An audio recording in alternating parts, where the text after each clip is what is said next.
নবীকে কটাক্ষ করে একই বললেন সাংবাদিক জয় মামুন। চলুন বিস্তারিত জেনে নিই ফ্রিকি নিউজে।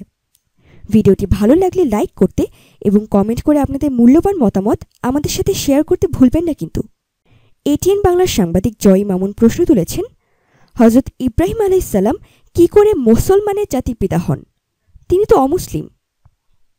লক্ষ্য করুন, তার এতটুকু লেখার ভেতর দগদগে ইসলাম বিদ্বেষী আচরণ ফুটে উঠেছে। তিনি শব্দটি লিখেছেন মুসলমান।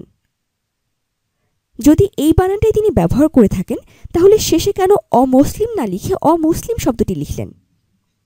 আসলে তিনি এখানে মুসলিমদের ব্যঙ্গ করে শব্দটি লিখেছেন। তার এই কমেন্টের পর শাহবাগী খাটো যোদ্ধা ব্লগার অমির রহমান পিয়াল বেশ মজা পেয়ে এটা নিয়ে স্ট্যাটাস দেওয়ার ইচ্ছা পোষণ করেন এবং অবশেষে একটি নাতিদীর্ঘ স্ট্যাটাস প্রসব করলেন। সেখানে তিনি প্রশ্ন রাখলেন, যদি ইব্রাহিম আলাইহিস সালাম মানবজাতির পিতা হন, তাহলে হযরত আদম আলাইহিস সালাম কি?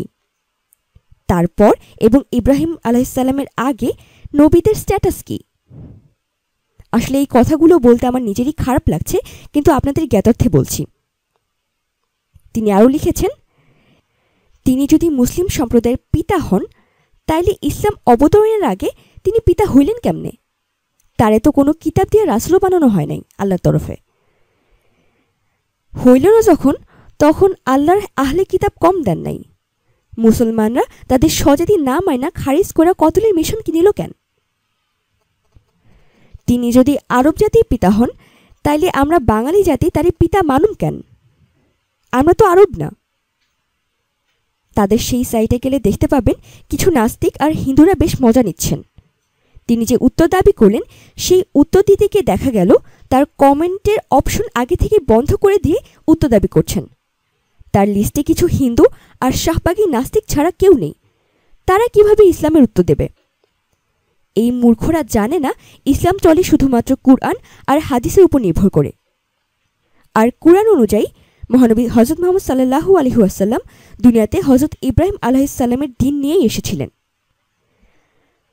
পবিত্র কুরআন পাকে উল্লেখ আছে, বলো, আমার প্রতিপালক তো আমাকে সরল পথ প্রদর্শন করেছেন।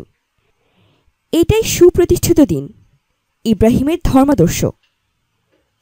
তিনি ছিলেন একনিষ্ঠ এবং তিনি অংশীবাদীদের অন্তর্ভুক্ত ছিলেন না। এছাড়াও কুরআন শরীফে উল্লেখ আছে, তোমরা তোমাদের পিতা ইব্রাহিমের ধর্মে কায়েম থাকো। তিনি তোমাদের নাম মুসলমান রেখেছেন পূর্বেও এবং এই কুরআনেও, যাতে রাসূল সাল্লাল্লাহু আলাইহি ওয়াসাল্লামের জন্য সাক্ষ্যদাতা এবং তোমরা সাক্ষ্যদাতা হও মানব মণ্ডলীর জন্য। এসব জয় মামুন আর অমি পিয়ালরা সবসময় চেষ্টায় থাকে ইসলামকে বিতর্কিত করতে, ইসলামকে অপমান করতে। আমরা চুপ থাকি বিধায় এসব মানুষরূপী জানোয়ারগুলোর স্পর্ধা দিন দিন আকাশচুম্বী হয়ে যাচ্ছে। কোটি কোটি মানুষের বিশ্বাসের নবী হযরত ইব্রাহিম আলাইহিস সালামকে নিয়ে অবমাননাকর মন্তব্য করায় এই দুই জানোয়ারের শাস্তি দাবি করছি। এছাড়া এদেরকে যেখানে পাওয়া যাবে সেখানেই জুতা পেটা করা এখন সময়ের দাবি।